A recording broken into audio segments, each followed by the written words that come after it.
नमस्कार. मी भाऊ तोरसेकर. तुम्ही बघत आहात प्रतिपक्ष.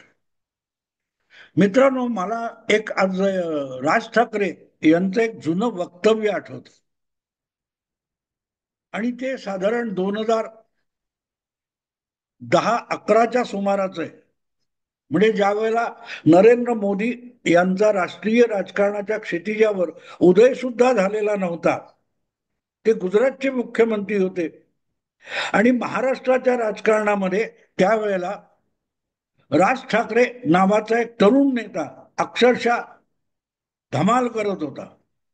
कारण पहिल्या फेरीमध्ये 2005 नंतर जो पक्ष स्थापन झाला त्या पक्षाने 2009च्या लोकसभा निवडणुकीमध्ये शिवसेना भाजप युतीला धुळीस मिळवून दाखवलं होतं. तर दुसरीकडे विधानसभा निवडणुकीमध्ये पहिल्या फटक्यात 13 आमदार निवडून आणून अक्षरशः महाराष्ट्रामध्ये चमत्कार घडवला होता. 13 आमदार ही छोटी गोष्ट नाही मित्रांनो. आज राज ठाकरे काय ते सोडून द्या, पण इतका संघर्ष करून लोकसभेमध्ये 8 खासदार निवडून आणून अवघ्या 4-5 महिन्यामध्ये शरद पवारांना विधानसभेमध्ये कसे बसे 10 आमदार मित्र पक्षांच्या मदतीने निवडून आणता आले. 80 काय किती जागा लढवल्या महाविकास आघाडी म्हणून आणि शरद पवारांचे फक्त 10 आमदार निवडून आले. ही महाराष्ट्रातली आजची वस्तुस्थिती लक्षात घेतली तर अवघ्या 4-5 वर्षाचा पक्ष असलेला आणि पहिल्यांदाच विधानसभा निवडणूक लढवणारा महाराष्ट्र नवनिर्माण सेना या पक्षाने 13 आमदार निवडून आणले. ती गोष्ट मोठी होती. असे राज ठाकरे त्यामुळे त्या कालखंडामध्ये खूपच चर्चेत असायचे, खूप चर्चेत असायचे. वेगवेगळ्या पक्षाचे नेते, वेगवेगळे संपादक, राजकीय विश्लेषक या काय ते उदयोन्मुख नेत्याला राज ठाकरेंना वेगवेगळे सल्ले द्यायचे. त्या कालखंडामध्ये असंच शरद पवारांनी राज ठाकरे यांना उद्देशून एक वक्तव्य केलं होतं आणि तितक्याच चोख उत्तर राज ठाकरे यांनी पवारांना दिलेलं होतं. काय असेल लवकर उठायला म्हणजे राज ठाकरे काय लवकर उठत नसतील तर सकाळी खूप उठावं लागतं, लवकर लोकांना भेटावं लागतं वगैरे वगैरे वगैरे काय काय सल्ले शरद पवारांनी दिलेले होते. आळस झटकावा लागतो काय असेल मला ते आठवत नाही, पण त्यावर जे उत्तर राज ठाकरेंनी दिलं होतं ते मला आठवतं. कारण अनाहूत सल्ला देणं हे शरद पवारांच्या आयुष्यातला एक महत्वाचा भाग राहिलेले. न विचारलेले सल्ले देणं ही शरद पवारांची ख्याती आहे. आणि त्याच वर्मावर राज ठाकरे यांनी तेव्हा बोट ठेवलं होतं की पवार साहेब हे नेमकं कोणाला उद्देशून बोलतात हे कळत नाही. ते आपल्या पुतण्याला म्हणजे अजितदादांना उद्देशून बोलतात की आपली लाडकी कन्या सुप्रिया सुळेचे कान टोचण्यासाठी बोलतात की माझ्यासारख्या राज ठाकरे सारख्या पुन्हा एका नव्या राजकीय नेत्याला मार्गदर्शन करतात हे कळत नाही असं राज ठाकरे म्हणालेले होते. आणि ते महत्वाचं होतं, महत्वाचं होतं. अनेकदा ते कोणाला म्हणजे आपल्याकडे म्हण आहे ना मराठीमध्ये, लेकी बोले सुने लागे.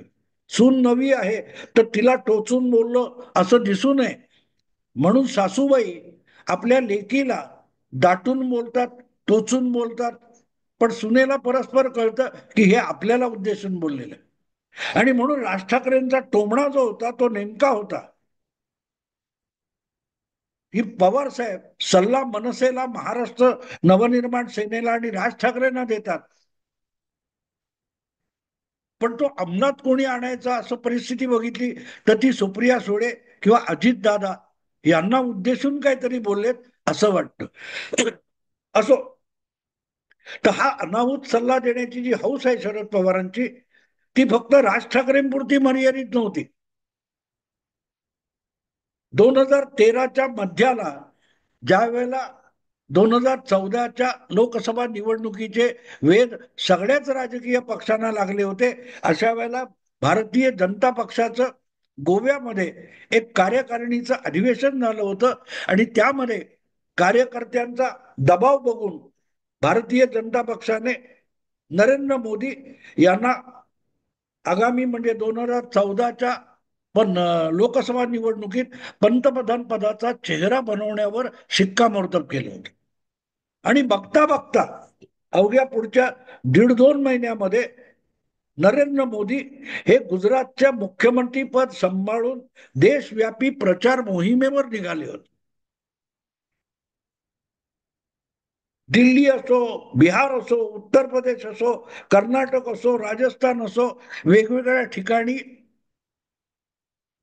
नरेंद्र मोदी हे एका पाठोपाठ एक मोठमोठ्या सभा घ्यायला लागले होते. आणि जणू काय 8-9 महिन्यानंतर होणाऱ्या लोकसभा निवडणुकीतला हा पंतप्रधान पदाचा उमेदवार स्वतःचा चेहरा आणि स्वतःचा कार्यक्रम मतदारासमोर पेश करत होता. निवडणुका लांब होत्या 8-9 महिने.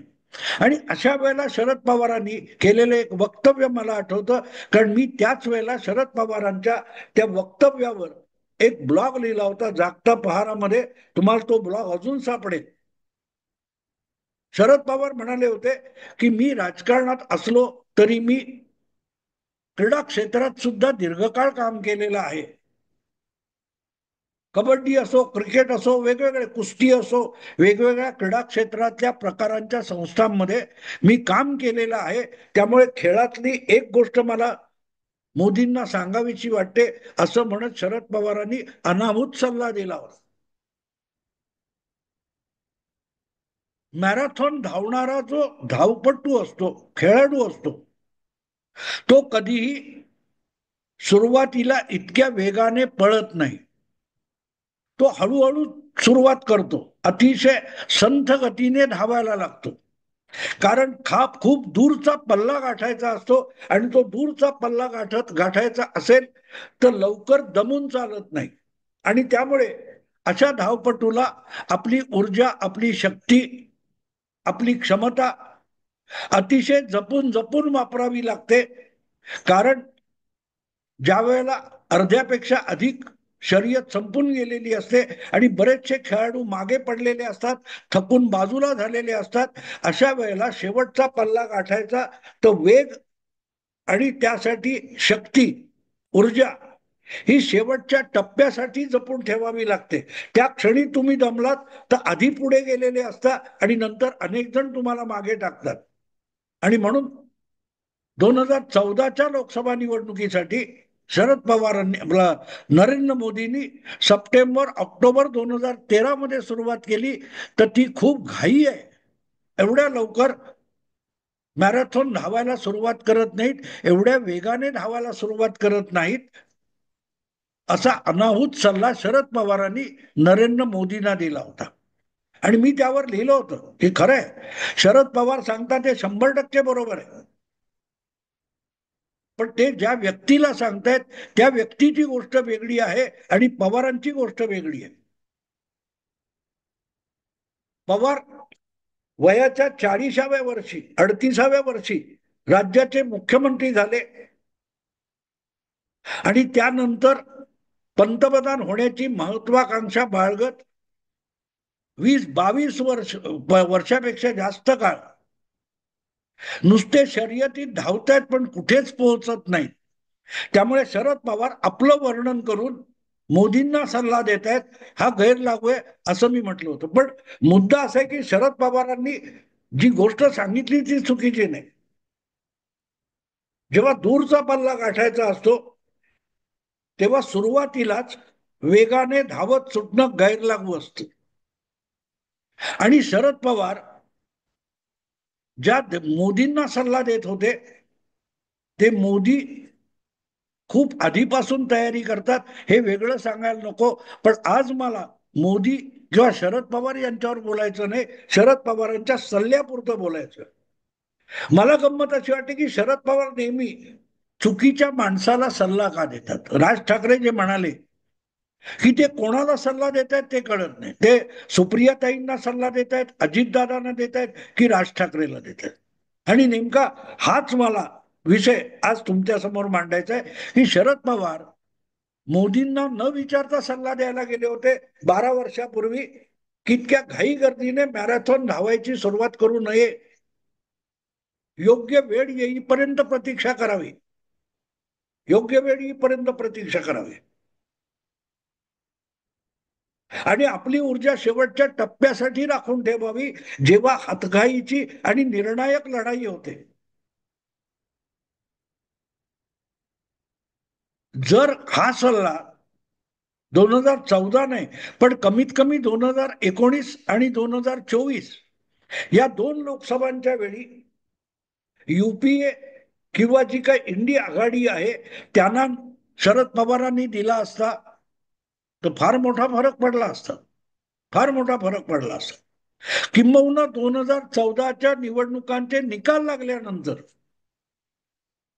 हा सल्ला युपीए म्हणून काम करणारे जे काय 8-10 पक्ष आणि 5-25 नेते होते त्यांना जर शरद पवारांनी हा सल्ला दिला असता तर 2019 आणि 2024 या निवडणुकांचे निकाल लागल्यानंतर मोदी सरकार सत्तेत येऊ शकलं नसतं किंवा इतकं यश मिळवू शकलं नसतं.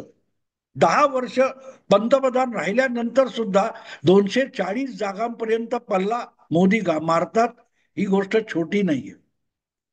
आणि त्याचं श्रेय म्हणूनच त्यांना पाडायला निघालेल्यांच्या उतावळेपणाला द्यावं लागतं,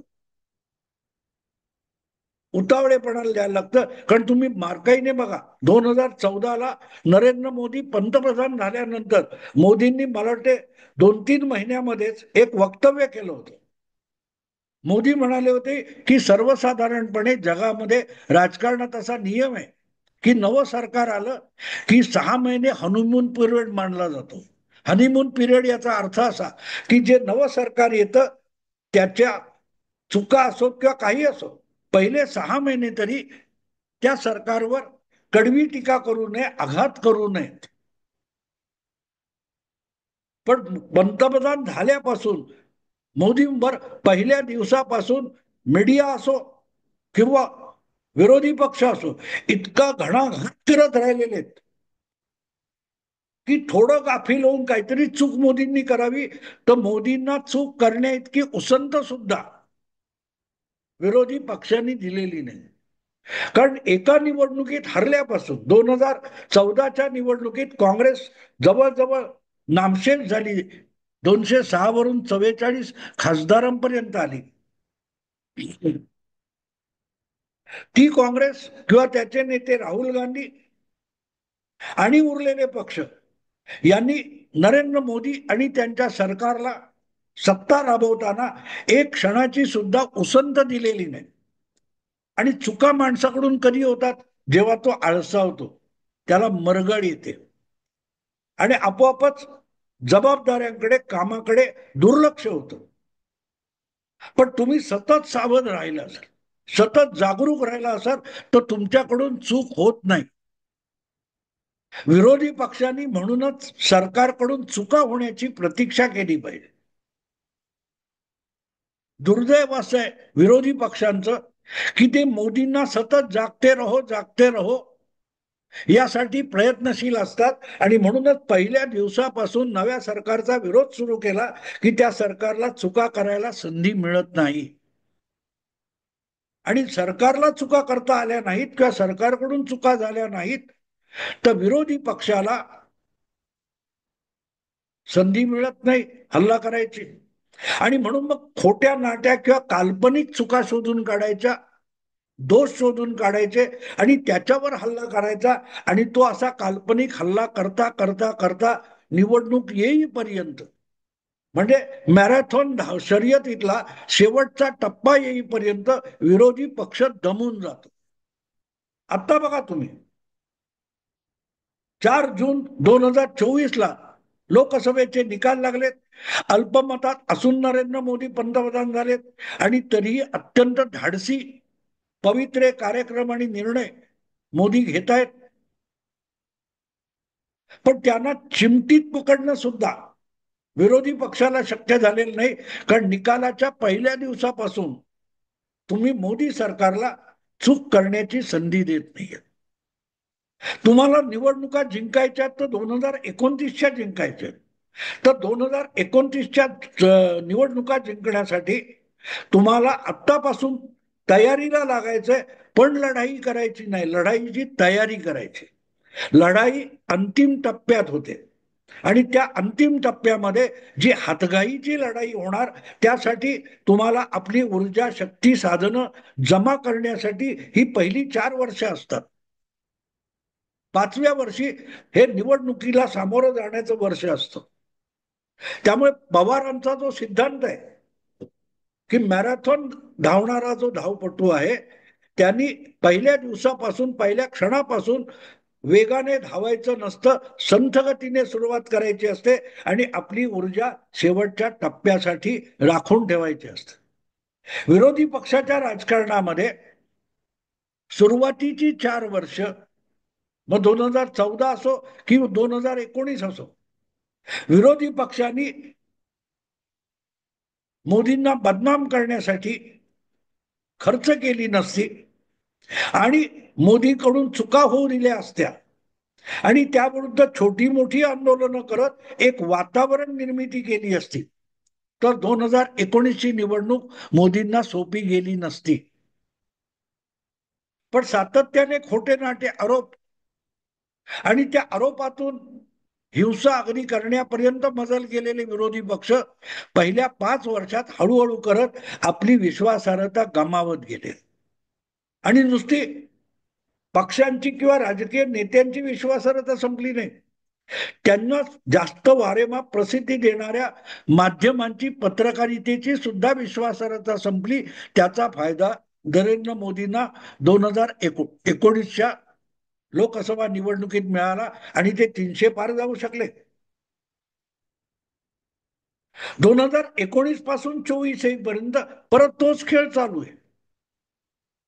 आणि म्हणून मला आज असं तुम्हाला हे सांगावंसं वाटलं की जे शरद पवार न विचारता मोदींना सल्ले देतात, राज ठाकरेंना सल्ले देतात, ते युपीएच्या बैठका होतात तेव्हा किंवा आता इंडी आघाडीच्या बैठका होतात तेव्हा आपण आपली ऊर्जा राखून ठेवावी, आपली साधनं जमवावी निवडणुका जवळ येण्यापर्यंत.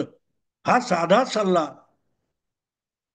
सोनिया गांधी, राहुल गांधी, प्रियांका वाड्रा किंवा आणखीन कोण खरगे वगैरे असतील, त्यांना शरद पवार तो सल्ला का देत नाहीत? पवारांचाच सिद्धांत आहे. पण तो सिद्धांत पवार ज्या, काय म्हणतात त्याला, अगदी महाराष्ट्राचं उदाहरण घ्या तुम्ही. महाराष्ट्रामध्ये महाविकास आघाडी बनवल्यानंतर पहिल्या दिवसापासून उद्धव ठाकरे सारखे देवेंद्र फडणवीसांना चॅलेंज देत होते, सरकार पाडून दाखवा, सरकार पाडून दाखवा. याला उतावळेपणा म्हणतात. संजय राऊत तर पुढची 25 वर्ष भाजपने सत्तेचं स्वप्न बघू नये इतकी स्वप्न बघत होते. त्याची गरज होती का? त्याची गरज होती का? भाजपला तुम्ही विरोधी पक्षात ढकललेलं होतं, ते सत्तेच्या बाहेर बसलेले होते, पण ते सरकार पाडायची घाई करत नव्हते, योग्य वेळ येण्यासाठी तयारी करत होते. सुप्रियाताई म्हणाले होते ना, अकेला देवेंद्र क्या करेगा. कारण देवेंद्र सुप्रियाताईंना सरकार पाडण्यासाठी धावत सुटलेला दिसत नव्हता. तो देवेंद्र आपली सरकार पाडण्यासाठी तयारी करत होता, ऊर्जा जमवत होता, साधनं जमवत होता, सवंगडी जमवत होता. आणि याचा थांग पत्ता शरद पवारांना नव्हता किंवा उद्धव ठाकरेंना नव्हता. ज्या वेळेला 2.5 वर्षानंतर राज्यसभेची निवडणूक आली, विधान परिषदेची निवडणूक आली, तेव्हा देवेंद्र फडणवीसांनी आपला वेग वाढवला. राज्यसभेच्या 6 जागांपैकी तिसरी जागा जिंकून देवेंद्र फडणवीसांनी आपण आता शर्यतीच्या शेवटच्या टप्प्यात आलोय याचा पुरावा दिला होता. अवघ्या 10 दिवसांनी, 10 जूनची गोष्ट आहे ती, आणि 20 जूनला राज्यसभेच्या मतदानानंतर 10 दिवसांनी विधान परिषदेची निवडणूक झाली. तेव्हा अधिक वेग वाढवत देवेंद्र फडणवीसांनी एक जादा विधान परिषदेचा आमदार निवडून आणला. वेग आणखीन वाढला आणि त्यानंतर 10 दिवसांनी शेवटचा टप्पा आला, 30 जूनला उद्धव ठाकरेंना राजीनामा द्यावा लागला. 20 दिवसात, 3 आठवड्यामध्ये शेवटचा टप्पा जो होता सरकार पाडण्याची मॅरेथॉन शर्यत, त्यामध्ये देवेंद्र फडणवीसांनी इतका वेग वाढवला होता की शरद पवार असोत, उद्धव ठाकरे असोत, नाना पटोले असोत, कोणाला काही सुचत नव्हतं काय करायचं. सिद्धांत शरद पवारांचा आहे, थिअरी शरद पवारांची आहे, अंमलात कोणी आणली? देवेंद्र फडणवीसांनी. शरद पवारांचा सल्ला मोदींना होता, पण त्या सल्ल्याला लाथ मारून विरोधी पक्षांचं राजकारण राहुल गांधींनी मातीमोल करून टाकले. आणि म्हणून मला असा प्रश्न पडतो की पवार चुकीच्या लोकांना चुकीचे सल्ले का देतात. कधीतरी एकदा तो राहुल गांधींना बसवा समोर, कान धरून बसवा आणि समजावा की एवढा उतावळेपणा करू नका, लोकसभेच्या निवडणुकीला अजून 5 वर्ष आहेत.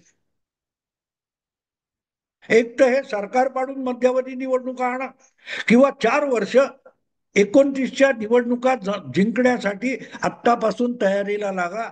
हाच शरद पवारांचा सल्ल्याचा आशय होता. तो सल्ला त्यांनी जरा आपले इंडी अलायन्स मधले जे सहकारी मित्र पक्ष आहेत त्यांना द्यावा. तर मग मोदींचं राजकारण मोदींना अवघड जाऊ शकतं. असो, मी आता इथेच थांबतो. आवडलं लाईक करा, शेअर करा आणि प्रतिपक्षाला सबस्क्राईब करा. नमस्कार.